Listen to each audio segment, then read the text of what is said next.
Tu es photographe débutant ou amateur et tu cherches à améliorer tes compétences en retouche. Ne quitte pas cette vidéo, tu es au bon endroit, au bon moment. Moi, c'est Lilpro, photographe vidéaste, et sur cette chaîne, je partage avec toi mon savoir-faire, mes astuces et mon expérience pour t'aider à progresser. Si c'est la première fois que tu me vois, n'hésite pas à t'abonner et activer la cloche de notification pour ne rien manquer. Et pour aller plus loin, rejoins-nous sur mon canal Telegram Lilpro221 où tu pourras échanger avec d'autres passionnés et accéder à des ressources exclusives. Le lien du canal est dans la description avec toutes les ressources utilisées dans ce tutoriel. Et ce n'est pas tout. Pour ceux qui veulent vraiment passer à la vitesse supérieure, j'ai conçu un paquet de retouches photo professionnelles spécialement pensé pour simplifier tes retouches et obtenir des résultats professionnels. Je te laisse le lien en description. Prends une tasse de café, installe-toi bien et laisse-moi te guider pas à pas pour élever ton art de la retouche au niveau supérieur. Allons-y. D'abord faire la correction de base. Là, je vais augmenter un peu les contrastes. Comme vous voyez, je prends toujours mes images en RAW, au format RAW. Et puis les tons clairs, je vais les diminuer. Voilà. Un peu. 86. 88. C'est bon. Et puis les tons foncés, je vais les augmenter un peu. Et les jaunes, les tons, les blancs. Les blancs, je les diminue un peu. Voilà. Je diminue encore. Voilà, ça me va. Et je vais ressortir un peu les couleurs noires. Voilà. Là, ça me va. Bon. En ce qui concerne l'exposition, l'image, elle est bien exposée. Donc, je la laisse comme ça, comme elle est. Elle laisse toujours. Voilà.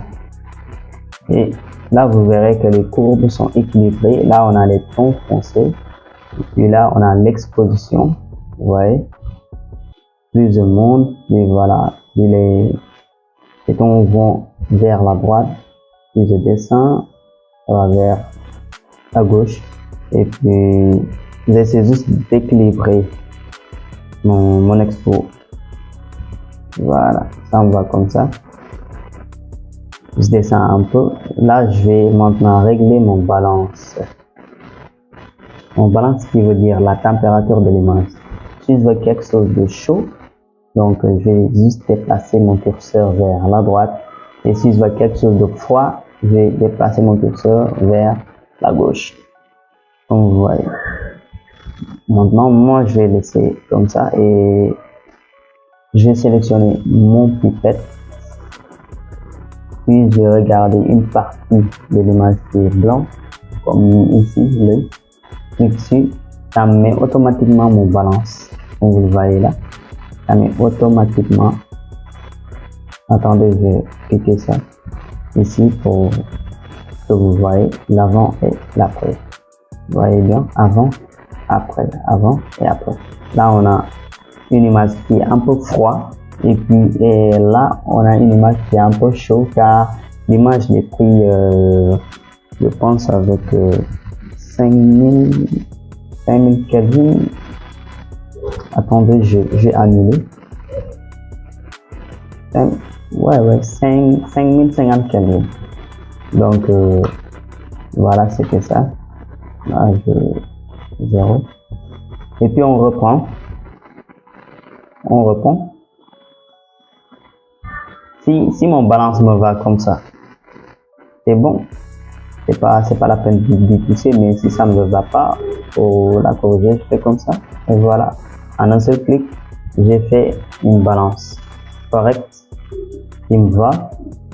Voilà. Et puis là, j'ai augmenté un peu les dépenses. Voilà. Avant 22, ça me va. Et puis je diminue un peu la saturation. 3, voilà, moins 5, ça me va.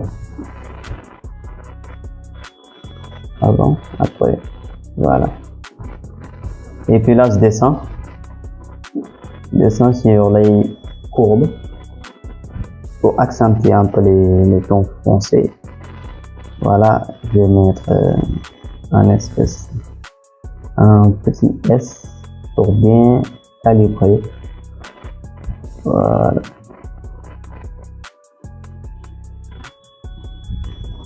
Vous voyez, avant, après, avant, après. Ça a ressorti mes couleurs. Puis je développe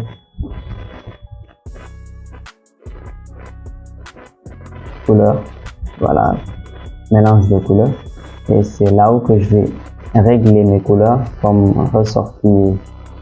Vu que dans cette image on a plus de bleu, donc je vais essayer de ressortir mes couleurs bleues et un peu l'arrière-plan aussi jaune, mais j'ai pas utilisé trop car quand j'utilise trop, comme vous voyez, ça affectera mon image. Voilà, donc je vais essayer juste de mettre à peu près une cinquantaine de points. Ouais, c'est bon, ça va. Et puis les bleus, la saturation, comme vous le voyez, plus vous saturez, plus votre couleur elle est vive. Vous voyez, et si vous débordez, vous verrez ces côtés-ci. Là, c'est pas trop joli à voir, donc je vais diminuer. Voilà, là, c'est pas mal, ça me va.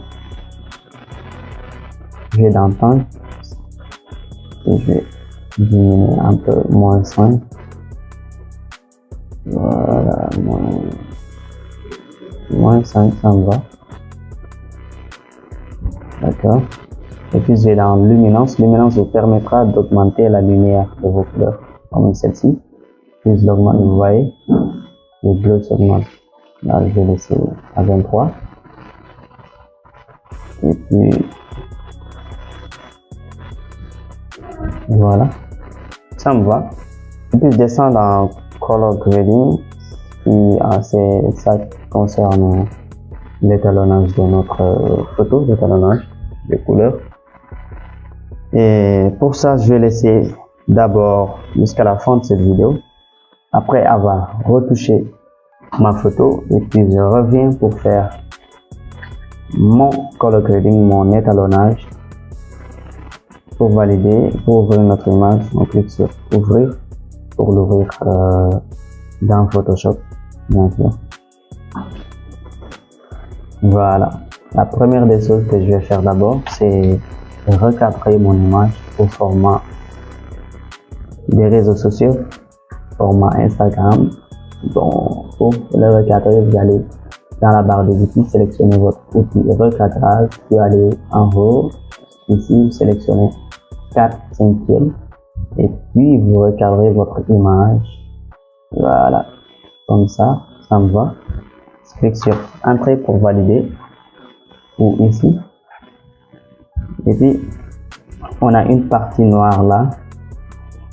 Pour la corriger, on va chercher notre outil sélection rectangle ici avec ce clavier M, puis on sélectionne le tout. On va dans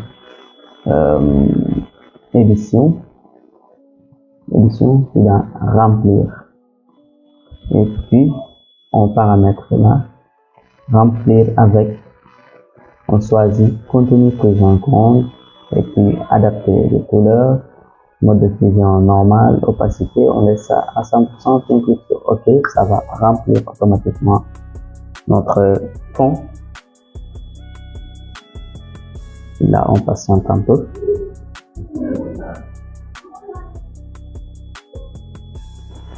Voilà, Photoshop a fait son job.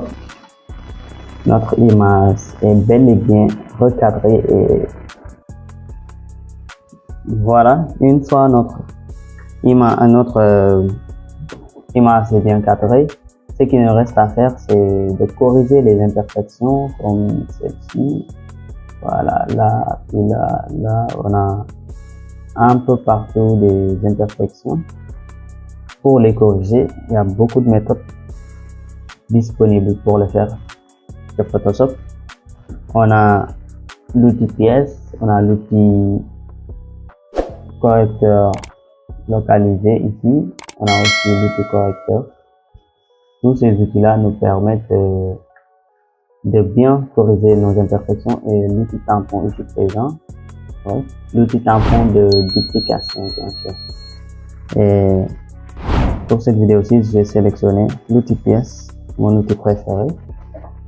Je vais dupliquer mon calque. Et puis, j'ai corrigé les imperfections. Voilà. Il faut bien localiser les imperfections, puis sélectionner et puis glisser là où il n'y a rien. On sélectionne bien notre imperfection et on regarde une partie qui est vide, qui n'a pas d'imperfection. On glisse, voilà, on dépose. Glisse, dépose. Voilà. Faites ceci jusqu'à ce que vous soyez satisfait. Jusqu'à ce que vous soyez satisfait, bien sûr. Voilà. Hop. Et n'oubliez pas, après avoir appliqué votre séparation de fréquence, vous pouvez aussi recorriger les imperfections en souci, mais il est préférable de le faire bien avant. Voilà.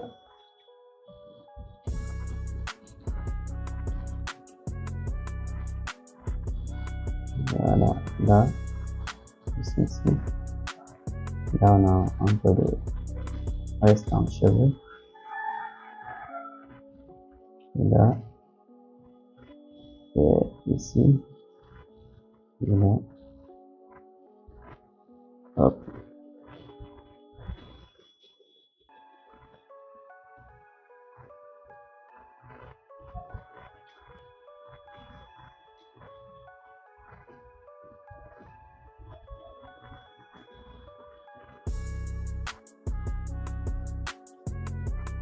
Voilà, on a un peu quelque chose de soft, ouais.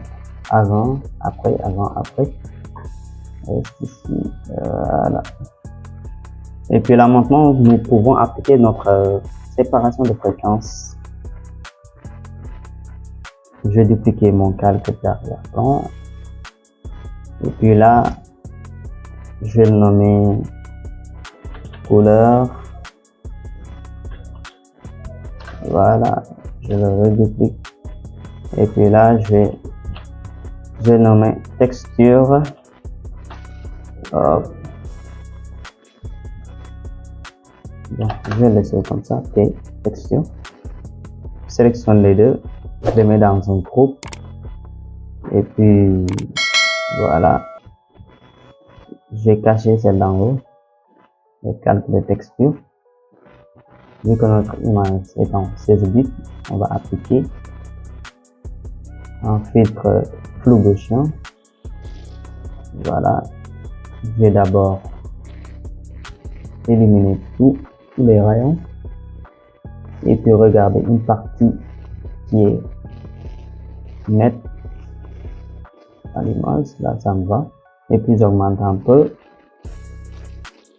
petit à petit, voilà, un peu, jusqu'à ce que tous les rayons disparaissent, tous les textures, bien sûr, tous les détails. Voilà, là il n'y a plus de détails, je pense. 4 c'est bon. Un rayon de 4 pixels, voilà. Puis on clique sur OK. Et puis là, je vais afficher mon calque de texture. Je vais dans Image, puis dans Appliquer une image. Et puis là, dans Source, vous allez sélectionner votre calque de couleur.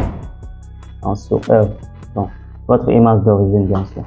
Et puis dans Fusion, vous sélectionnez votre calque de couleur. Dans Couche, vous le laissez comme ça, par défaut. Addition, vu que notre image est en 16 bits, je l'avais expliqué dans une vidéo précédente. Notre image est en 16 bits, on sélectionne addition, échelle, on laisse 2%, décalage 0, et puis on clique sur inverser. Puis on clique sur OK. Si votre image est en 8 bits, vous allez dans addition, puis vous sélectionnez soustraction, vous allez dans opération, soustraction, et l'échelle vous laissez à 2, le décalage à 128, et puis vous inversez, vous cliquez, vous décochez cette case-ci, qui bien sûr votre image est en 8 bits, mais là on est dans une image de 16 bits. Et pour savoir si votre image est en 16 bits ou en 8 bits, je l'avais expliqué dans une autre vidéo, allez regarder la vidéo. On reprend, addition, inversé, 2, 0, échelle 2, décalage 0, puis on clique sur OK, et puis on va dans les modes de fusion, puis on va sélectionner lumière, voilà, on va les entrer, et puis là on a terminé de faire notre processus de séparation de fréquence, puis on ajoute juste un calque, ou bien même on pourra dupliquer ce même calque là, on le duplique, voilà, donc je duplique mon calque, et puis je vais cliquer sur clic droit, puis créer un masque de crétage. Voilà, comme ça, tout ce qu'on aura travaillé sur ce calque va, tout ce qu'on travaille sur le calque d'en haut va se répéter dans notre calque de dessus. Voilà. Et c'est comme ça que ça marche. Ça ne va pas affecter les autres images arrière.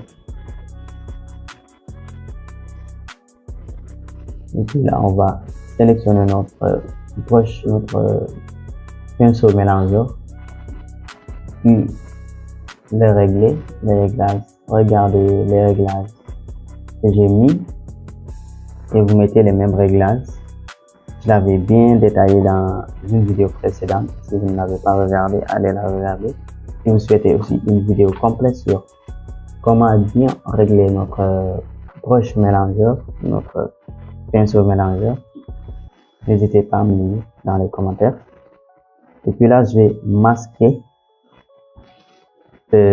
voilà, je vais masquer notre calque de texture pour avoir seulement les couleurs à notre disposition, pour qu'on puisse travailler seulement sur les couleurs. Et puis pour ce faire, nous allons peindre dans les tons foncés. Les tons foncés sont les tons foncés, et les tons noirs, bon, les tons clairs sur les tons clairs. Là, les tons clairs sur les tons clairs, et les tons foncés sur les tons foncés. Voilà. On va peindre tout doux. Là, je vais augmenter mon pinceau. Pour l'augmenter, clic droit, et puis j'augmente l'épaisseur, et la dureté, je la laisse à 0%. J'augmente l'épaisseur comme ceci, ou bien je peux maintenir sur Alt et clic droit, puis je glisse vers la gauche pour l'augmenter, vers la droite pour diminuer, en haut pour diminuer la dureté, et en bas pour augmenter la dureté de votre curseur. Vous pouvez dire aussi la dureté de votre pinceau, c'est la même chose. D'accord.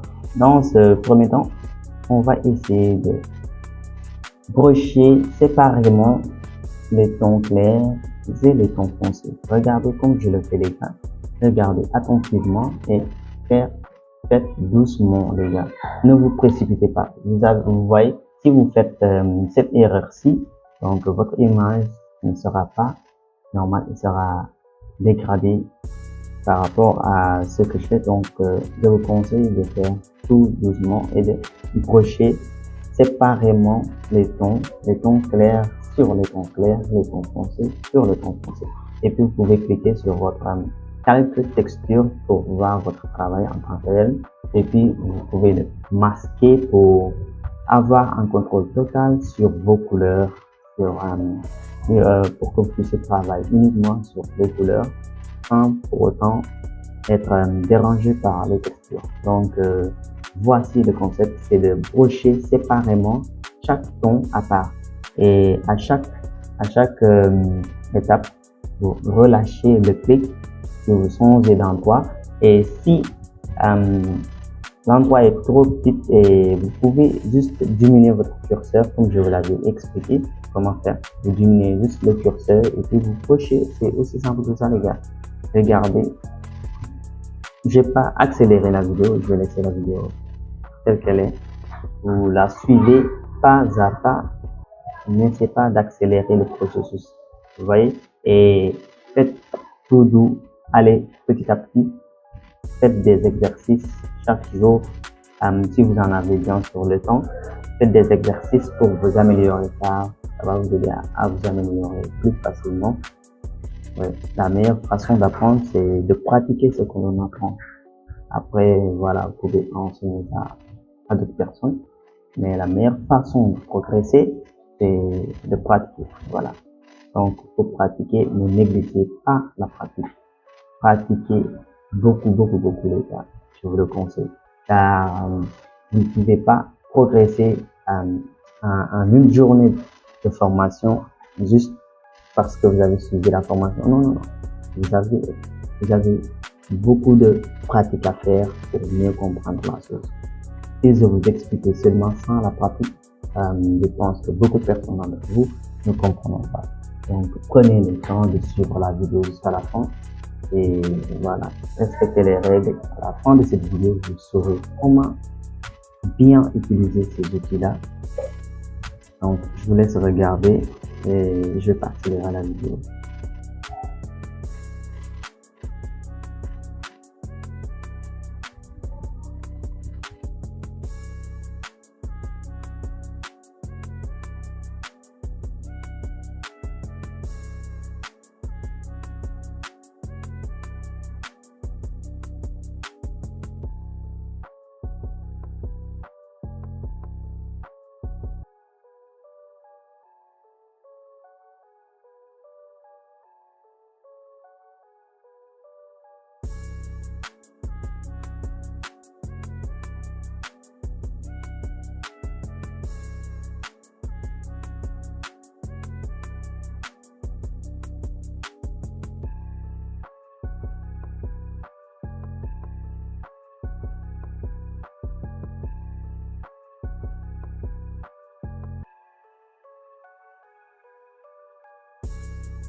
faire votre séparation de fréquence, maintenant vous pouvez bien vérifier votre travail en cliquant sur avant, après. Vous pouvez voir. Maintenant, ce qu'il nous reste à faire, c'est essayer de blanchir les dents. Et pour ça faire, j'ai déjà créé une action pour ça.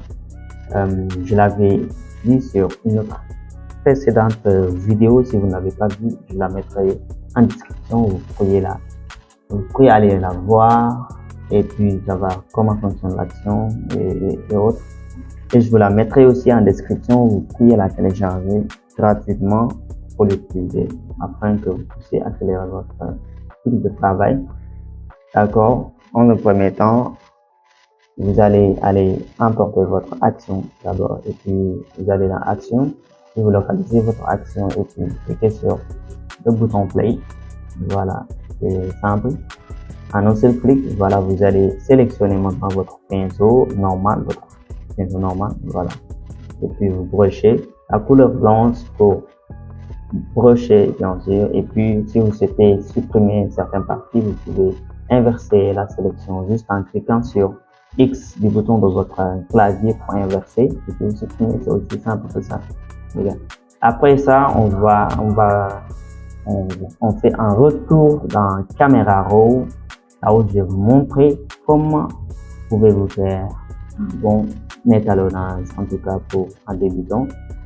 Je vais juste étalonner. Pour ce faire, on va les calques visibles qu'on voit là en cliquant sur CTRL, ALT, SHIFT et E. Je vais écrire sur l'écran tout ce que je suis en train d'avancer. Je vais l'écrire dans l'écran. Vous voyez, on a fusionné nos calques. Maintenant, on le duplique et puis on va dans Filtre, puis Filtre Camera Raw. Son raccourci clavier, c'est CTRL, SHIFT et E. Voilà, c'est ça, son M et A, bien sûr. CTRL, SHIFT, A. D'accord. Maintenant, on va dans Color Grading, dans les panneaux. Voilà, les panneaux qui contiennent les tons moyens, les tons foncés et les tons clairs. Vous voyez. Là, on a les tons moyens. Puis là, on a les tons foncés et les tons clairs. Maintenant, là, je vais juste sélectionner mon puits. Et puis tendre un peu vers le rouge là, voilà. Et puis je reprends mon curseur, je vais tendre aussi vers les tons un peu rouge, entre rouge et orange, voilà. Là ça me va, je descends un peu et puis je vais revenir sur le ton clair, je tends un peu vers le bleu pour avoir quelque chose qui est un peu froid. Voilà, je monte un peu et voilà le résultat. Vous voyez, vous pouvez juste cliquer en bas pour voir avant, après, avant, après. Après cela, je descends en bas dans les étalonnages pour essayer d'embellir ce travail. Vous n'êtes pas obligé de appliquer ces mêmes réglages que moi, en fait, car il n'y a pas d'étalonnage exact. Faites ce qui vous va et ce qui vous convient le mieux. Et puis vous cliquez sur OK et voilà, voilà c'est votre image et c'est parti. C'est aussi simple que ça. Vous n'êtes pas toujours obligé d'appliquer les mêmes réglages que moi. Trouvez votre propre style, les gars. Vous voyez, votre propre style. Voilà. Et le tour est joué. Une fois que cela fait, vous cliquez sur juste OK. Voilà. Vous retournez sur Photoshop. Et puis là, l'intérêt de dupliquer ces calques, c'était pour avoir un aperçu de notre image avant et après. Voilà, avant, après, avant, après. Voilà, tu as maintenant tous les clés pour transformer tes images et marquer ton style unique. Si tu as apprécié ce contenu, laisse un like, partage la vidéo et surtout, montre-moi tes progrès en commentant avec tes créations. Rappelle-toi, la retouche est un art en constante évolution et chaque étape te rapproche de la maîtrise. Alors, garde cette section et reste connecté pour d'autres conseils et astuces qui feront de toi un expert créatif. C'était Lil Pro, inspire-toi des autres, mais reste toi-même.